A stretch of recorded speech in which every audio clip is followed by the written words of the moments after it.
With a brand new form factor and upgraded specs, this is the GO Ultra, the latest new action camera from Insta360. This video is sponsored by Insta360. There's quite a lot to unpack here, so let's get into it. The GO Ultra can film 4K 60 FPS video and has a 1/1.28 inch sensor. That's twice the frame rate and 200% more light hitting the sensor compared to the GO 3S.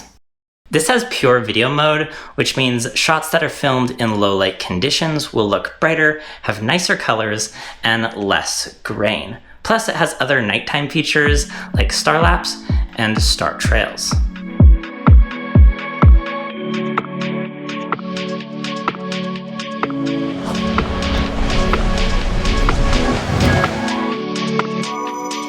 This is also the first GO camera to have active HDR, which means more detail in the highlights and the shadows of high contrast scenes.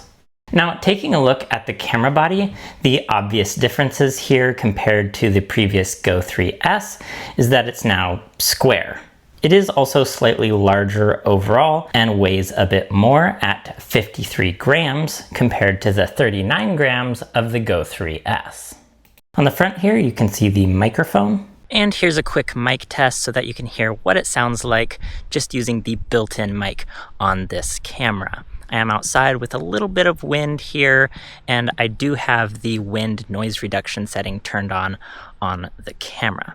Now, the spec sheet that I have doesn't say anything about this being an upgraded mic, but the actual grill on the front of the camera is larger than on previous GO cameras. So I feel like that suggests that it's an upgraded microphone. I don't know. I do think it sounds pretty good personally, but of course you can judge for yourself what you think of this audio. Now, taking a look right here below the microphone, you'll see an all-new ambient light sensor. This helps eliminate flickering and enhances the colors. But the biggest upgrade to this camera body, in my opinion, is definitely the fact that it now has a micro SD card slot. So you're no longer limited by the 64 or 128 gigs of internal memory like the GO 3S. Just like all of the other GO cameras, this tiny action camera can either be used as a standalone device, just like this, or snapped into the front of the action pod that gives it longer battery life and a flip around touchscreen, turning it into a more traditional looking action camera. This action pod is a bit bigger than the GO 3S. It's actually almost the same size as the Ace Pro 2.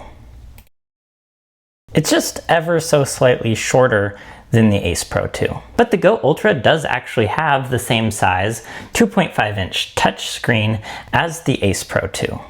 The camera by itself is waterproof down to 33 feet, while the action pod is IPX4 splashproof. With its combination of both magnetic and latching mount accessories, this camera can easily be mounted just about anywhere. Insta360 has created an entirely new quick release system for this camera, which totally makes sense because of its new square shape, but that does unfortunately mean that this camera is not compatible with any of the pre-existing mounting accessories from older GO cameras. So if you already own a GO camera and you're thinking about upgrading to the GO Ultra, just also be prepared to buy new mounting accessories. Another new feature that I'm seeing here on the camera body are these lanyard mounting points. I've never even considered it before, but now that I see it, I think this is a feature that every action camera needs. The last thing you want to do is lose your camera in a snowbank, or worse, drop it in the ocean, and a lanyard is a simple but effective solution.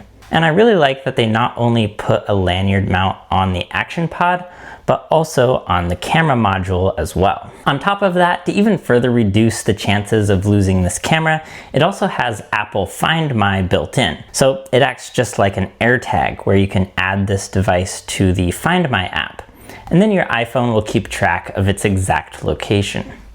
It does have interchangeable lens filters, so if it ever gets scratched, it can easily be swapped out with a new one.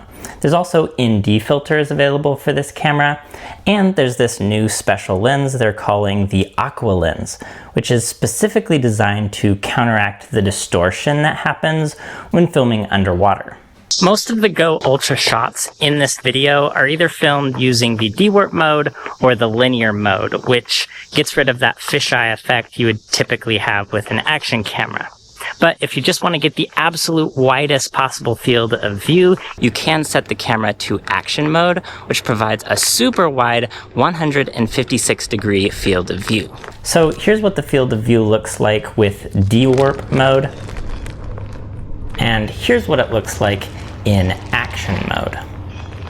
Just like all of the previous Go cameras, the batteries are not interchangeable, but the Go Ultra does have fast charging that can take the standalone camera from 0 to 80% in just 12 minutes, or the camera and the action pod together from 0 to 80% in 18 minutes. Once fully charged, the standalone camera has 70 minutes of runtime, which jumps up to 180 minutes when paired with the action pod. One of my favorite features of this camera is the fact that even when the camera is detached from the action pod, it will automatically switch over to wirelessly sending a preview of what the camera is seeing to the action pod. And you still have all of the normal camera controls available on the action pod, acting like a remote control. I particularly use this feature a lot when I'm filming bike shots because I can rig up the camera literally anywhere on the bike, like down here for example, but then I can have the action pod connected to the handlebars where it gives me easy access to the camera controls to start and stop video recording.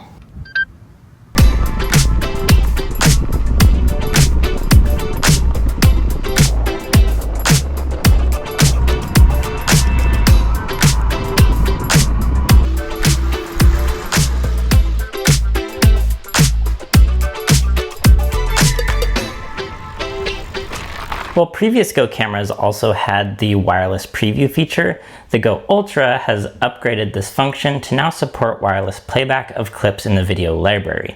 So you can actually view and play back videos that you've already recorded, even while the camera is detached from the action pod. While video recording maxes out at 4K resolution, the sensor in this camera is capable of capturing 50 megapixel photos. And this high resolution sensor also gives this camera the ability to have clarity zoom, which means it can do a 2x zoom while retaining 4K video resolution. I am glad to see that this camera can film in a 4:3 aspect ratio. This provides extra headroom and is useful if you want to crop a single video for both long form and short form content. When it comes to slow-mo, this has the option to either shoot 2.7K up to 120 FPS or 1080p at up to 240 FPS. Now, of course, this wouldn't be a proper action camera review without doing a video stabilization test. So here's a side-by-side comparison. On the left is with the video stabilization turned off, and on the right is with the stabilization turned on.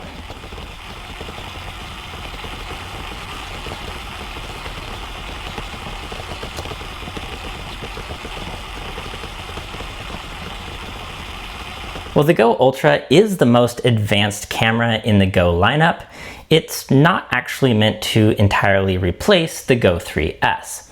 Instead, the Go Ultra is an entirely new product line in the Go series. If you do want to purchase one of these cameras, there's a link for it in the description below. You can watch some more of my videos over here, and I'll see you in the next one.